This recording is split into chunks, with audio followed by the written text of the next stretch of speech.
ನಾನಿವತ್ತು vegetable fried rice ಮಾಡ್ತಾ ಇದ್ದೀನಿ. ಕ್ಯಾಬೇಜು ಮತ್ತು ಕ್ಯಾರೆಟ್ ಕ್ಯಾಪ್ಸಿಕಮ್ ಸಣ್ಣ ಸಣ್ಣದಾಗಿ ಕಟ್ ಮಾಡಿ ಇಟ್ಕೊಂಡಿದ್ದೀನಿ. ಇದಕ್ಕೆ ಒಂದು ಸ್ವಲ್ಪ ಶುಂಠಿ, ಬೆಳ್ಳುಳ್ಳಿ, ಹಸಿರುಮೆಣಸಿನ್ಕಾಯಿ, ಈರುಳ್ಳಿ ಇದನ್ನೆಲ್ಲ ಸಣ್ಣದಾಗಿ ಚಾಪ್ ಮಾಡ್ಕೋಬೇಕು.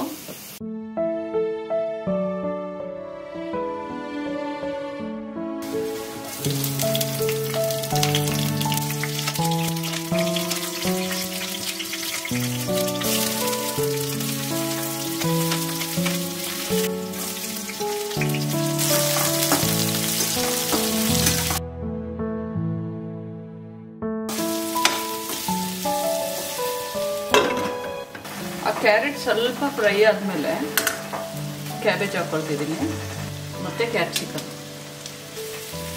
ಈ ಫ್ರೈಡ್ ರೈಸಿಗೆ ಮಾಡೋವಾಗ ಜಾಸ್ತಿ ವೆಜಿಟೇಬಲ್ಸ್ನ ಬೇಯಿಸಬಾರ್ದು, ಕ್ರಂಚಿಯಾಗೇ ಇರಬೇಕು, ಆವಾಗಲೇ ಚೆನ್ನಾಗಿರುತ್ತೆ. ನಾನಿಲ್ಲಿ ಯಾವುದೇ ರೀತಿ ಸಾಸ್ಗಳನ್ನ ಬಳಸ್ತಾ ಇಲ್ಲ,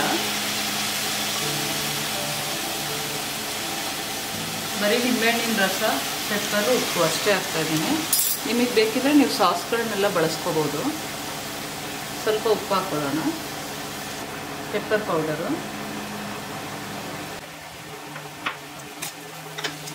ನಾನು ಅನ್ನ ತಣ್ಣಗಾಗಲಿ ಅಂತೇಳಿ ತಟ್ಟೆಗೆ ತೆಗೆದಿಟ್ಕೊಂಡಿದ್ದೆ.